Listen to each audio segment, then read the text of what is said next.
जय हिंद। मैं अपने चैनल पर आप सभी का हार्दिक अभिनंदन करता हूँ, आपका स्वागत करता हूँ। आज मैं अपने इस चैनल पर एक बहुत बड़ा मुद्दा जो आज देश के सोशल मीडिया में तैर रहा है वह है अरविंद केजरीवाल। और अरविंद केजरीवाल ने स्वर्णकांता शर्मा के कोर्ट में जा कर के खुद बहस करके उन्होंने कहा कि मुझे आप पर भरोसा नहीं है, आप बायस्ड होकर के काम करती हैं, इसलिए आपको हमारे केस से अपने आप को अलग कर लेना चाहिए। यह बात तो छोटी है, परंतु न्यायिक तरीके से सोचने के बाद यह बड़ा ही गंभीर मसला बन जाता है। हालांकि स्वर्णकांता जी के इजाज़त से आम आदमी पार्टी के राष्ट्रीय संयोजक अरविंद केजरीवाल ने अपने आप को अपने केस की पैरवी के लिए वहाँ पहुँचे थे, लेकिन फिर भी यदि हर प्रकार का मुजरिम, हर प्रकार का अपराधी यह कहने लगे कि हमको अपने हिसाब से अपना जज चाहिए, तो देश का न्याय पद्धति निश्चित रूप से इस पर सोचने को मजबूर होगा, इसको कैसे सलटा जाए। क्योंकि अपराधी के हिसाब से, सजायाफ्ता के हिसाब से, मुजरिम के हिसाब से जज नहीं बदले जा सकते हैं, जज नहीं नियुक्त किए जा सकते। रही बात उसके आगे की,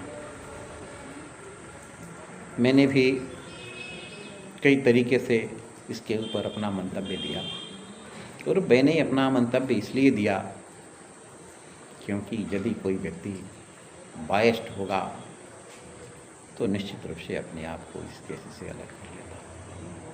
लेकिन यदि स्वर्णकांता जी बायस्ड नहीं हैं तो उसको इस केस को अपने अंदर ही रख करके इस पर फैसला देना चाहिए, इस केस की पूरी सुनवाई करनी चाहिए। फैसला जो हो, यदि दोषी है तो दंडित कीजिए, यदि निर्दोष है तो उसको मुक्त कीजिए। यह बात तो सही है कि वहाँ जो निचली अदालत में अरविंद केजरीवाल को बरी करने का जो केस चला था, वह केस बिना ट्रायल किए हुए, बिना किसी ठोस साक्ष्य के बरी कर देना किसी भी तरीके से वाजिब नहीं था।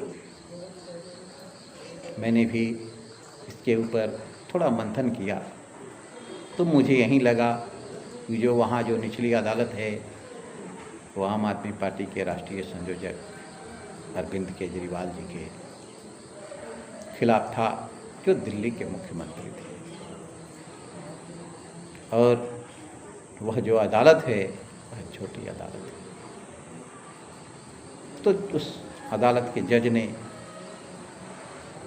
यही सोच करके फैसला दे दिया कि भाई हम तो निचली अदालत हैं, इसके बाद स्वतः केस बड़ी अदालत में चली जाए।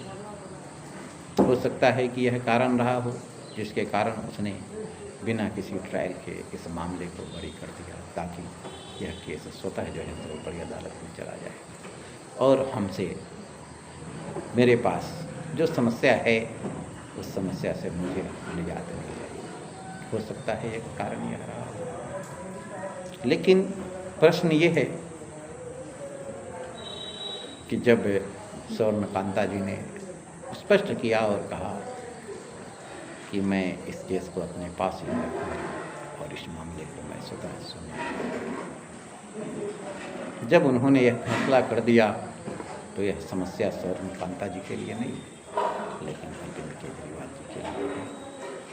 अरविंद केजरीवाल जी ने,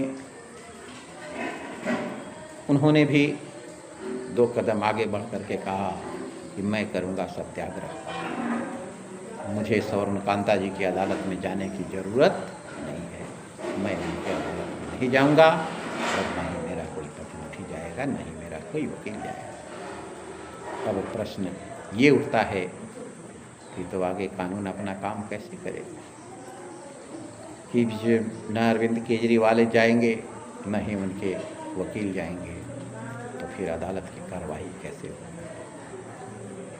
तो इसका भी उपाय है, अदालत की ओर से नियुक्त किया जाएगा कि जो निर्भया कांड में हुआ था, जो कशाब के केस में हुआ था, कि अलग से वकीलों की नियुक्ति हुई थी और वह के बहस किया था और बहस करने के पश्चात उसी पर फैसला आया था, उस तरीके से उस केस में भी फैसले होंगे।